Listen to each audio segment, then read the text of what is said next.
Supreme court کا ایک اور فیصلہ بھی آیا جسٹس عائشہ کا کہ حلالہ حرام ہے، اور حلالہ ایسا نکاح ہے جس کے اندر طلاق کی نیت ہے، اور یہ الحمدللہ قرآن و سنت کا موقف ہے۔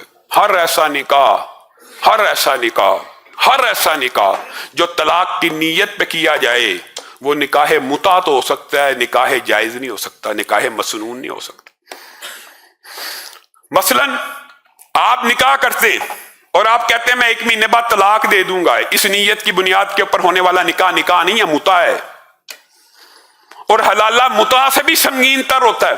اور یہ بات آپ کے سامنے میں کئی مرتبہ کر چکا، اور اپنے احناف بھائیوں کو بھی، اور اللہ کا شکر ہے اب احناف علماء بھی اس موقف کے ساتھ ہم آواز اور ہم آہنگ ہو چکے ہیں۔ یہ حلالہ حرامہ ہے، اس سے بڑی بغیرتی کیا ہو سکتی ہے کہ بیوی کو طلاق آپ نے دی، قصور آپ کا ہے، اور پیش کریں گے بیوی کسی غیر مرد کو، آپ نے ابھی طلاق دی، وہ عدت میں ہے، اسی عدت میں کسی غیر مرد کو پیش کر دی، اور اس نے اسی عدت میں نکاح کیا، اور پھر اس نے طلاق دی، ابھی اس طلاق کی عدت میں دوبارہ آپ کے پاس آ جائے گی۔ یہ کیا ہے؟ یہ دین اسلام کا مذاق نہیں ہے، تمسخر نہیں ہے، یہ اسلامی شریعت کی دھجیاں اڑانا نہیں ہے، یہ ہیلے کی بدترین قسم نہیں ہے۔ ہاں اتفاقی طور پہ جس کو طلاق دی ہے اس کا کسی سے نکاح ہو گیا، اتفاقی طور پہ وہ مر گیا، اتفاقی طور پہ اس نے طلاق دے دی ہے بغیر طلاق کی نیت کے نکاح کے، پھر وہ بیوی پہلے خاوند کی طرف لوٹ سکتی ہے۔ یہ جائز قسم ہے۔ اس جائز قسم کا استحصال معاشرے میں ہیلے کے طور پہ ایسے کیا جاتا ہے کہ اب اس بدبخت نے طلاق کہہ کے طلاق دے دی ہے، حالانکہ شرعاً یہ بھی نہیں ہوتی۔ اسلامی شریعت ہے، فطرت کے مطابق ہے۔ جب آپ نے غیر فطری کام کیا تو سزا آپ کو ملنی چاہیے تھی، آپ اپنی بیوی کو سزا دلوانے چل پڑے۔ ایک عالم دین ہوا کرتے تھے، وہ کہتے تھے حلالہ کروانا تو مرد کا کرواؤ جس بدبخت کی زبان کنٹرول میں نہیں ہے، اور وہ کروانے جاتا ہے بیوی کا۔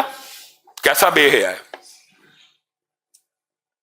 اور ایسے ہمارے معاشرے میں منظر رہے ہیں کہ حلالہ سینٹر بنے ہوئے تھے، اور خاوند اپنی بیویوں کو لے جا کے ادھر باہر بیٹھے ہوتے تھے کہ اندر حلالہ ہو رہا ہے۔ انا للہ و انا۔ پرانی بات نہیں ہے، ہمارے بزرگ شاہد ہیں، اسی لاہور کے اندر بھی ایک سینٹر ہوا کرتا تھا۔ یہ کیا ہے؟ یہ اسلامی شریعت کا مذاق نہیں ہے۔ تو جسٹس صاحب کا یہ جو فیصلہ، اللہ کی قسم یہ بات میرے احناف بھائی یہ نہ سوچیں کہ ان کے پر طعن و تنقید ہے، آپ کا بھی یہی نقطہ نظر ہونا چاہیے کہ طلاق کی نیت کے اوپر نکاح متع کے خلاف اہل سنت کھڑی ہوئی ہے کہ بھائی یہ نکاح موقت ہے، اس میں وقت کو باؤنڈ کیا جائے، چاہے 20 سال ہی کیوں نہ ہو، اور چاہے 20 سیکنڈ اور 20 منٹ ہی کیوں نہ ہو، دونوں کا سٹیٹس ایک ہی ہے۔ ہر ایسا نکاح جس کی بنیاد اور نیت میں طلاق ہوگی کہ میں 1 سال بعد تجھے طلاق دے دوں گا، میں 1 ہفتے بعد طلاق دے دوں گا، میں 20 سال بعد دے دوں گا، میں 25 منٹ کے بعد دے دوں گا، یہ سارے نکاح متع ہیں جن کو رسول اللہ صلی اللہ علیہ وسلم نے اپنی زندگی میں حرام قرار دے دیا خیبر کے موقع کے اوپر۔ پھر ایسے بدبخت آگے جواب دیتے ہیں کبھی حلال تو تھا نا، پھر حلال تو تھا نا، مولوی بیان کرتا ہے رسول اللہ نے حرام قرار دیا۔ شراب بھی حلال تھی جس طرح آپ کہہ رہے ہیں، ورنہ نہیں تھی۔ یہ بغیرتی رسول اللہ صلی اللہ علیہ وسلم نے آہستہ اسلام کے قوانین کو منظم اور مستحکم کیا۔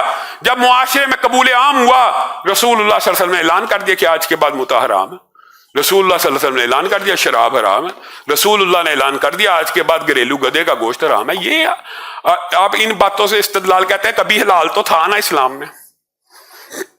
اسلام میں حلال نہیں تھا، پہلے چلتی آئی جو رسمیں تھیں ان کے اندر یہ رائج تھا، رواج تھا، رسول اللہ صلی اللہ علیہ وسلم نے آہستہ ان کو کچھ